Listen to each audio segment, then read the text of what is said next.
Okay, I'm not sure how this video is going to go, partly because I haven't filmed one of these in a while and partly because I read some of these books quite a while ago and I'm not entirely convinced that I've got like coherent opinions on them. Hi everyone, my name's Chloe, welcome back to my channel. Thank you for being here today. Today's video is going to be a reading wrap up, but it's a little bit different than usual. Usually I do these as monthly wrap ups, but you may have noticed I have not really been posting videos in the last month. I did post a vlog earlier on this week that explains that a little bit, but I know that everyone watches vlogs, so just to explain, this may look like my regular bookcases, but you may also notice that there are more bookcases than there normally are. That is because I have moved. I am no longer living with my parents. I've moved back down to London, and that happened, the move actually happened like a week ago, but obviously all the planning and the packing and things for that was happening during the month of April, which meant that I, one, didn't have time to film, didn't actually have like a real setup to film because a lot of things were getting packed, but also did not really have like inclination to film. I was very stressed and did not really have inclination to read either, which you will see momentarily. So what I decided to do is, rather than stress myself out trying to do like my end of month wrap-ups and all that sort of things, because basically I was away at the beginning of April when I should have been filming this stuff, and then that was when we were actually like looking at houses and things. So as soon as we got back we were sorting out like tenancy and then stress packing and things like that. So instead of like adding to the stress and filming the wrap up then, I decided to just put it off and do a combined wrap up this month because I knew I wasn't going to read much in April. So I'm going to be going through the books that I read in the month of March and the month of April. Altogether I believe it comes to 14 books. Let's have a look at some stats and you'll see how that is split across the 2 months, because I am literally combining my best reading month with my worst reading month here. So we'll start off with the best reading month. In March I read a total of 12 books, which was 4,417 pages. This was a month of Marvelathon.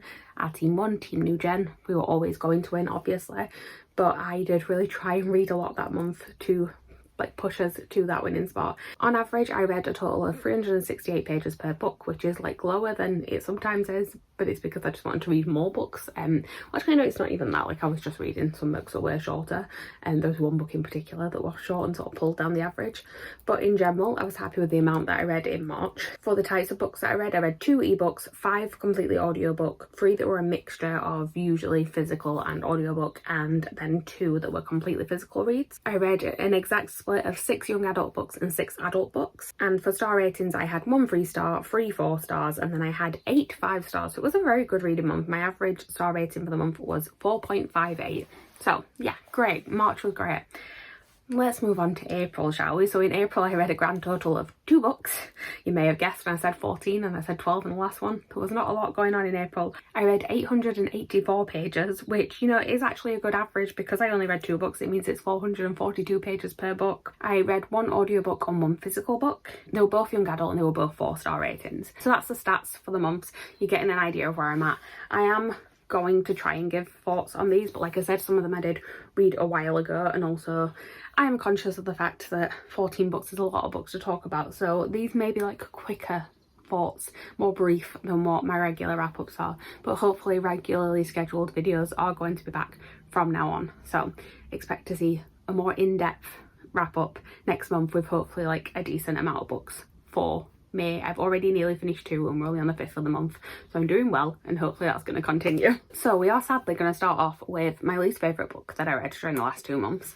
It's not that it's a bad book, it was just that I was a bit disappointed by it. The first book that I read in the month of March was 9 Liars by Maureen Johnson. So this is the 5th book in the Truly Devious series. It's basically set up as you've got your original trilogy, which is the storyline of this is that it follows these kids who go to an elite boarding school, and in this boarding school everyone's got sort of like a special interest, and that is the subject they are studying. The main character is sort of like your amateur sleuth. She is solving mysteries, and there is a mystery set at this boarding school, and that spans the first 3 books. It's like a murder mystery that happened there. And then we've got the 2 that have come after, so we've got Box in the Woods and we've got 9 Liars now, and these are more standalone storylines. Now I think what's quite telling about this is that I can't remember what the actual mystery was in this, which isn't a good thing, but that's not even what really annoyed me about this book, so I'm gonna try and be like as vague as possible because some of it is spoilers. There is a romance in this series and part of it is long distance, and part of this book is to do with travelling to go and see said romantic interest, and it's just like the way that relationship is handled is like it's fine for a lot of it.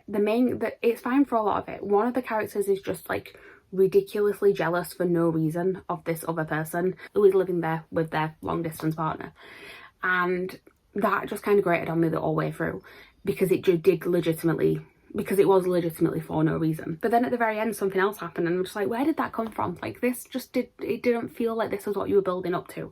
It just, yeah, it was the interpersonal relationships and the way they were handled. And the thing with this book series is that usually, like in the last book, for example, the mystery wasn't my favourite. My favourite mysteries have been the one through the trilogy.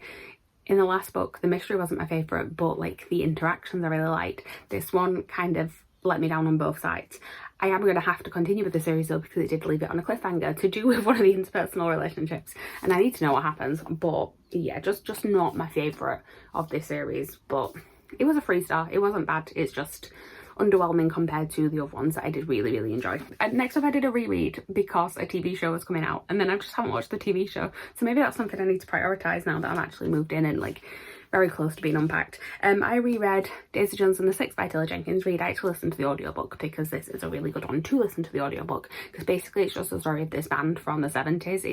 It's based on like Fleetwood Mac, and it's just sort of the drama that happens within that band. And the way that it's told is through like an interview format, so it's almost as if they're being interviewed like Rolling Stone or something like that. And it works really well as an audiobook because it's full cast, so it's like you're hearing them do it almost like a podcast instead. And I really, really enjoy this book. It is, I think, the 3rd time that I've read it now.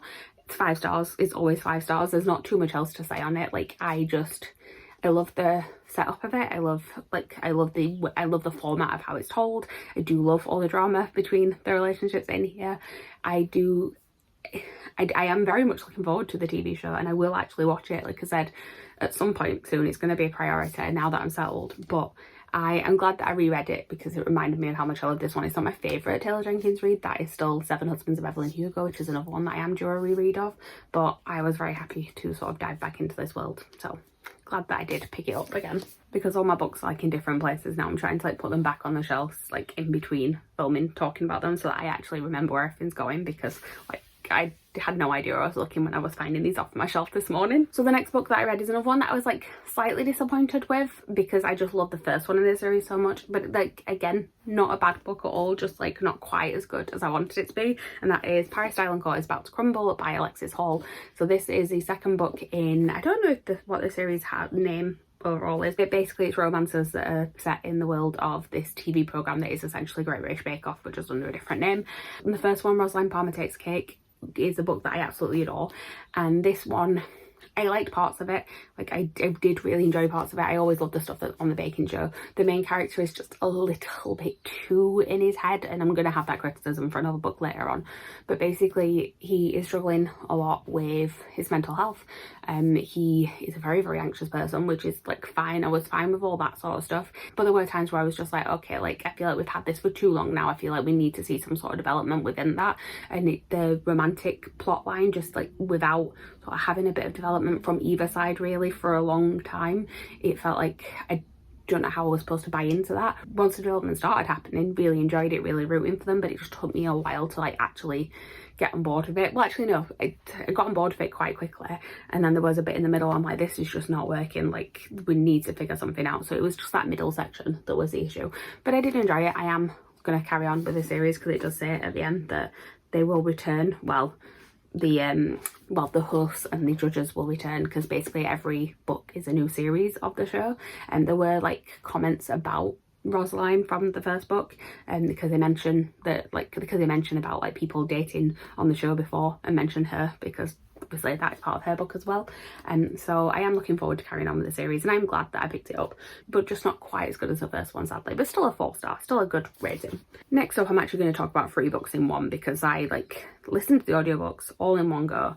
They are rereads, and I feel like it's impossible to talk about one and not talk about the other 2. And also, like, if I talk about the second 2, I'm really spoiling massive things. So we're just going to talk about the series as a whole, and that is The Hunger Games, Catching Fire and Mockingjay by Suzanne Collins. So obviously a YA classic.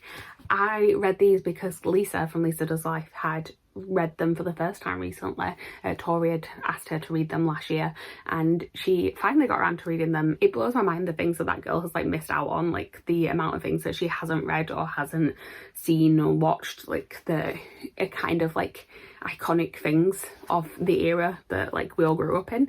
Like it does like amaze me some of the things that she missed out on, but I am loving seeing her like catch up on things, even if sometimes she's watching things in orders that I don't agree with, but that's a whole other conversation.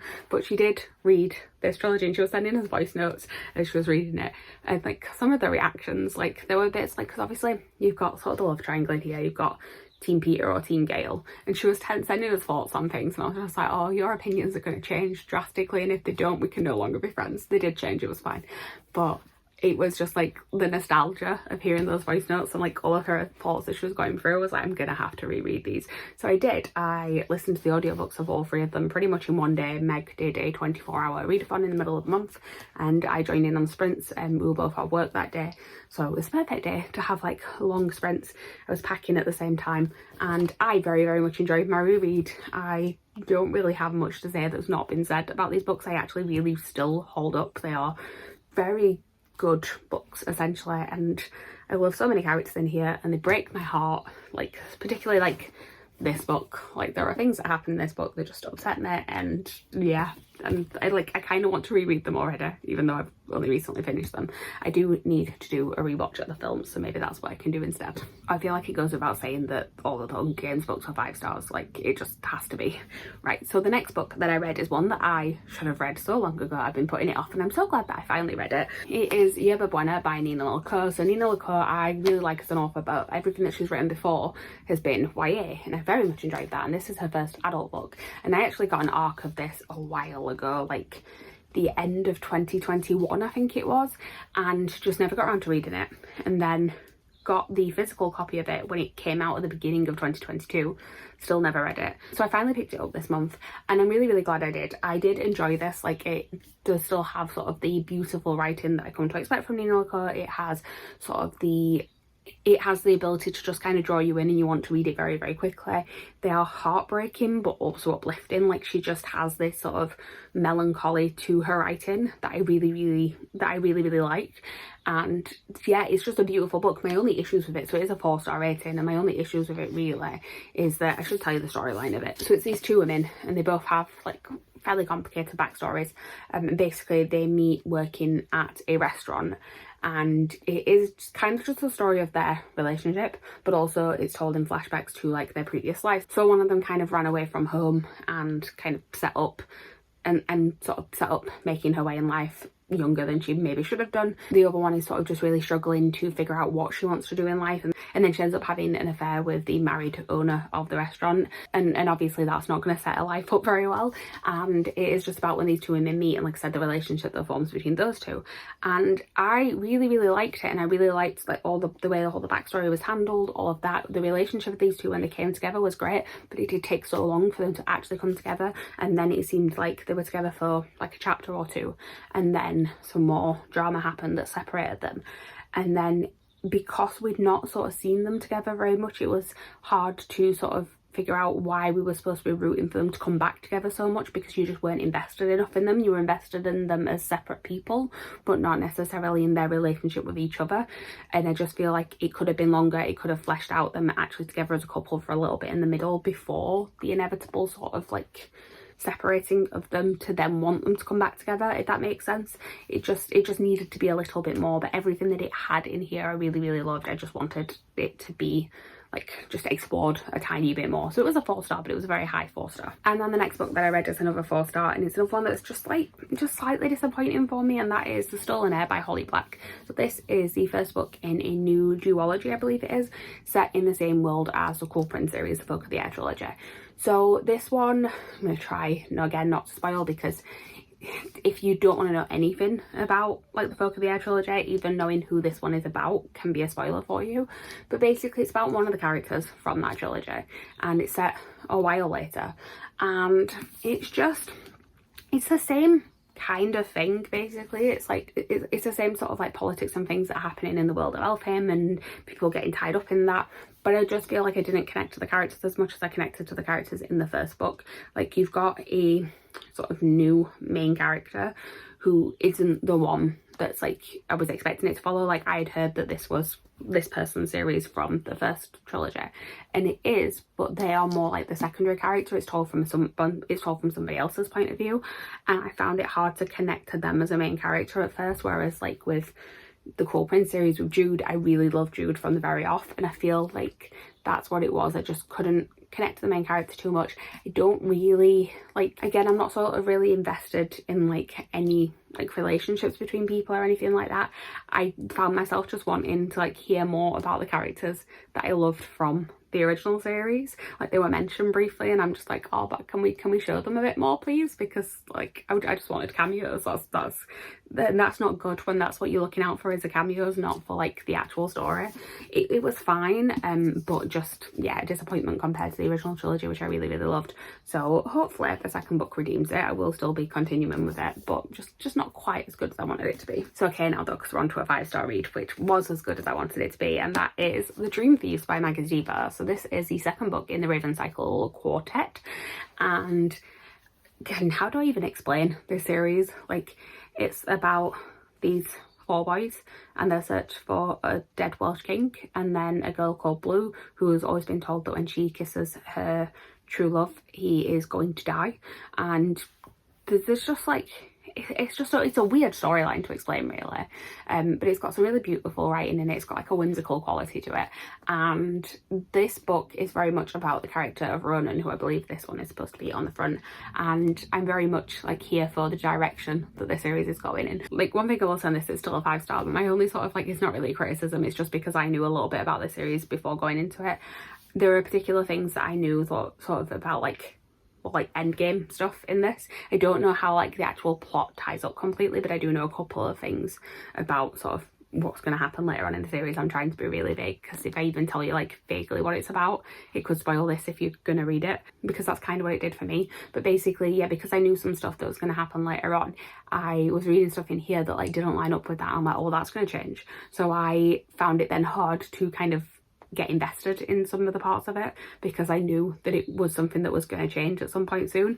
But like, it's not invested isn't the right word to it, but it was just like, I knew I didn't have to like sort of go all in on it, if that makes sense. So I am looking forward to books 3 and 4, because I feel like that's where it's going to start to go towards the things that like I know are going to happen, which are things I am actively rooting for. So I'm excited to carry on with the series, and I have bought the Fairy Loot special editions, so I'm very excited to have a pretty set. I really hope I like the 3rd and the 4th one. Next up is one that I'm not going to give a star rating, but like when I counted it in my stats, I did technically give it a 5-star, but it's a weird book, so I'm not properly rating it. I'd say weird, it's just like not a typical like fiction book. It is called Doctor's Orders, and it's by David Hunter and Lucy Jones, who are two of the lead cast members from the West End cast of Waitress when it was on the West End. Very sadly, it's not on the West End anymore. And they said we're both in the, well, David Hunter was in the original cast. Lucy Jones took over after Catherine McPhee did a short stint to open the show up, and they played the 2 leads. They played Jenna and Dr. Pomatter, and Waitress is one of my favourite musicals of all time, and I saw it so many times when it was in London before, because it was the last time I was living in London, and it was my comfort show. Like, I used to get cheap tickets because it used to have like midweeks, it used to have quite good availability. I used to get like on the day tickets whenever I just needed like a pick me up or just anything. I just went to see it a lot, and I love this show so much. And basically in the show there is a moment every night where Dr. Pomatter hands Jenna a prescription, and on that prescription what David Hunter would do is every night before the show he would draw out a little doodle for Lucy Jones, and she kept them all. She used to pin them all up in her dressing room, and then when the show closed, because it was sadly a victim of the pandemic, well, it was closing anyway, but it closed earlier because of the pandemic, she took all those notes and put them in a hat box and took them home, and they decided to make a book out of them. So this is basically the story of the show, the story of their friendship. Like, there is writing in here, like interview things with them throughout it, but also there are, let me find some of my favourite ones, but also there are all like there's little prescription notes as well, and it's just really cute and adorable, and like it shows you through some of like the best parts. So this is like West End Live where the microphone stopped working, and I was actually there for that performance as well. And yeah, it's just very, very cute. And also you could just buy the book, but you could also buy a pie box version, which I haven't got the pie box to hand, but it came in a box that had like a picture of a pie on the front of it. It came with a t-shirt. It also came as a signed copy, and you could request a prescription pad doodle for yourself that David Hunter would personally draw for you. And I had no idea what to put down, so I just said my favourite song from the show is You Matter to Me, do with that as you will. So I got this drawn for me, which is absolutely adorable. So that is Jenna holding a pie, and it says You Matter to Me on the top of it, which is an absolutely beautiful song, and I love it so much. But yeah, I'm very glad that I have this. It did really make me want to go and see the show again though, and I can't, which is sad. There has probably just been an angle change. It has absolutely nothing to do with the fact that as I bent down to get the next book, I knocked the tripod off of my book cart in front of me.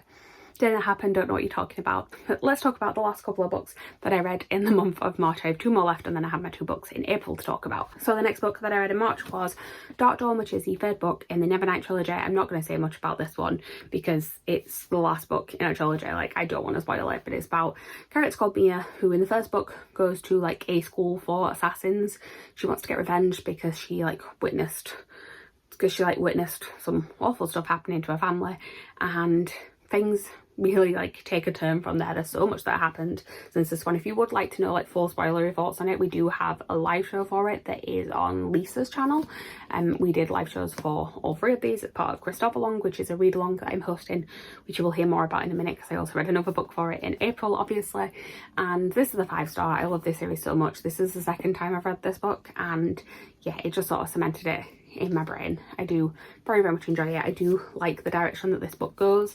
I like the ending of it in particular, and I just like this one feels like you learn a lot more about the world. I said that the first one is very much about setting up Mia as a character. The second one is kind of dismantling everything that she knew and kind of getting her into a place that she needed to be. And then this 3rd one is very much about like finding out more about the world and the religion aspects of it, and I find it so interesting, and I had a great time reading it. So yeah, 5 stars, and I'm glad that everyone who took part in Christopher Long liked it as well, because I was a little bit worried about, like, I knew Lisa would probably love it. I wasn't sure about Catherine, but she did very much enjoy it, and I'm glad about that. And we've done a complete shift for the next book in Christopher Long, which you will see in a moment. But first, the next book that I got, I don't have to hold, and I'm not going to put the picture up here because I am filming, editing and uploading this on the same day, and I also need to finish a book before I go out tonight, so not enough time to do that. So what I'm just going to say is I read Saga Volume 5. So Saga is a sci-fi graphic novel series. It's about this couple who are from sort of 2 warring planets, and they have a child, and basically they are sort of on the run throughout the series. There are other things that are happening at this point. Obviously we're on volume 5. There's been time jumps a lot in these.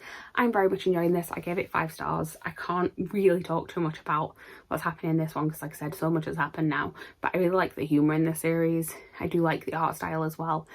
I'm just loving everything about it. I know that it's going to get sad at the end of volume 9, and I'm like not liking getting towards that point. I don't know what's going to happen, but I just know everyone like really hated the fact that there was a massive wait between volume 9 and 10. But volume 10 is out now, which is why I've carried on with volume 5. So hopefully I will actually pick up volume 6 soon as well, and I will carry on this momentum. But yeah, Saga volume 5 was the next thing that I read. It was the last thing that I read in the month of March.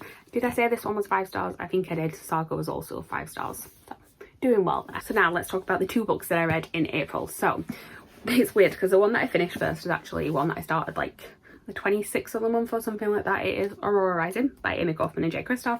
This is the Christopher Long book for, well, it was the Christopher Long book for April. We actually had the live show for it last night. It is on my channel if you would like to go and see thoughts on this. It's not necessarily the most coherent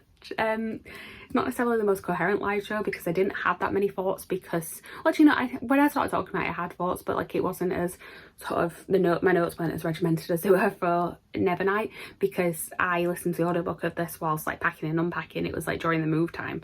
So I do have thoughts, but just not quite as much as I would necessarily have liked. But I do think that this book is very much just setting up the characters, and then there is a lot of plot that happens in the 2nd and the 3rd one instead.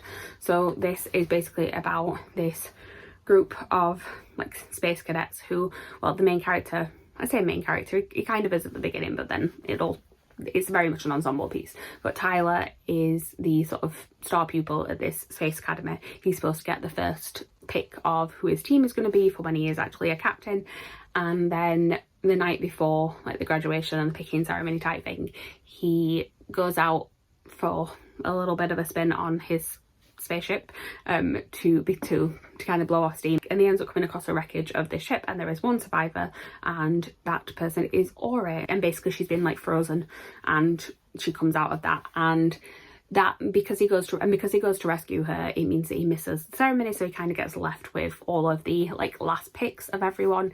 And then things go from there, because obviously something's going off with Ori being like the only survivor on this ship, and everything kind of goes from there. It gets real intense towards the end of it. The endings of this series, like the end of every book, is kind of what redeems it for me. Like, not redeems it necessarily, like it's not that I dislike it all the way through. I gave them all 4 stars. This was a 4-star on this read, which is the 3rd time I've read it. It's just that, like, for the rest of it, it's very much just like a fun sci-fi adventure. They do feel very YA, like the characters do read quite young. That's not necessarily a bad thing, it is a YA book, but they do read quite young, and then suddenly the endings come in and they're like sucker punches, and I'm just like, oh, okay, I do like this. So it always like cements it as like a 4-star rather than a 3, and I'm very much looking forward to reading the second and the third one, because I've only read those ones once, and they could potentially go up to a 5, possibly, maybe the third one, but we will see. I'm excited to carry on with the rest of the series and maybe hopefully take more detailed notes. And then the last book that I read in March and April, I started this on the 1st of April and I finished it on the 30th, and it should not take me that long. Like, look how thin it is. This is an arc I got of, this is not the title of the book, it's a personalised arc. It is called Imogen, obviously, by Becky Albertalli. It came out this week, I believe, actually, and this is about a girl called Imogen. One of her best friends is like the year older than her at school, and she's gone off to college, so she's going to go and visit her for the weekend, and she's a bit nervous because her friend came out to her not long before they went to college, and when she's got there, she sort of found this queer community that she's surrounded herself with, and she's a bit nervous about sort of being in that space, because she's very much an ally to the community, or I should say that's how she describes herself, but she's constantly like very worried that she's taking up room in queer spaces, that she's like saying the wrong thing, doing this. She's just constantly worrying about something. And then when she's there, she meets this girl, and she then starts to worry that maybe she's queer baiting everyone, because she starts to worry that she's like, because she worries that she's giving off like the wrong sort of idea to this girl. But she also can't stop thinking about this girl, and like, I have to say, like, if you're constantly worried that you're queer baiting someone, you're probably not queer baiting someone. Like, if you have to worry about it, there's probably a reason. As you can probably guess, that is the storyline of this book. Is basically just her realizing what her own sexuality is.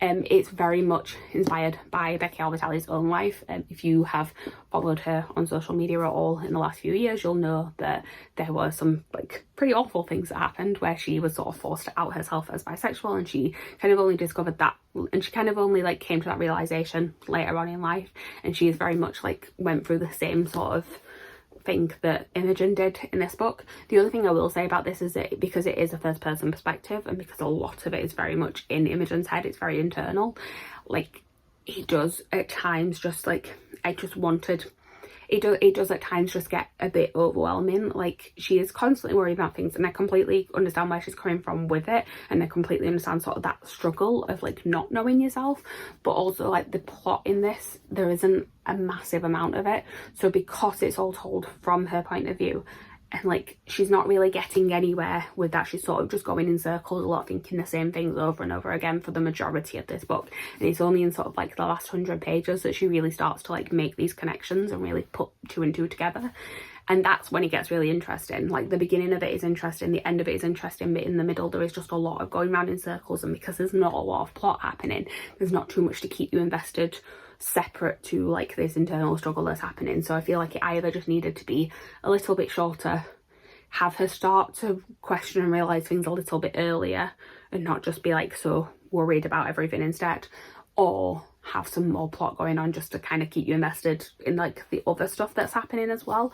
It gave it a 4 stars. I gave it a 4 stars. It's not my favourite Becky Albertalli. It's not my least favourite Becky Albertalli either. My favourite is probably always going to be Simon vs Homo Sapiens Agenda and The Upside of Unrequited. But I did very much enjoy this, and yeah, very happy that I have read it, and I need to actually buy myself a finished copy. I need to remember that actually. But anyway, that is everything. I'm not going to try and hold up the stack. I already tried to hold it up for a thumbnail and it did not go well. But that is all 14 books that I read throughout March and April, and like I said, hopefully I'll be back on track with like regular monthly wrap-ups for the end of May. Fingers crossed. I do also need to still film my theatre wrap-up for March and April, and that one's going to be long. Anyway, I'm just talking to myself now. Thank you guys for watching. Please like, comment, subscribe, all that good stuff down below. Let me know what your favourite book that you read was in the month of March or April. How's your reading been going? And I will see you guys soon with a new video. Bye.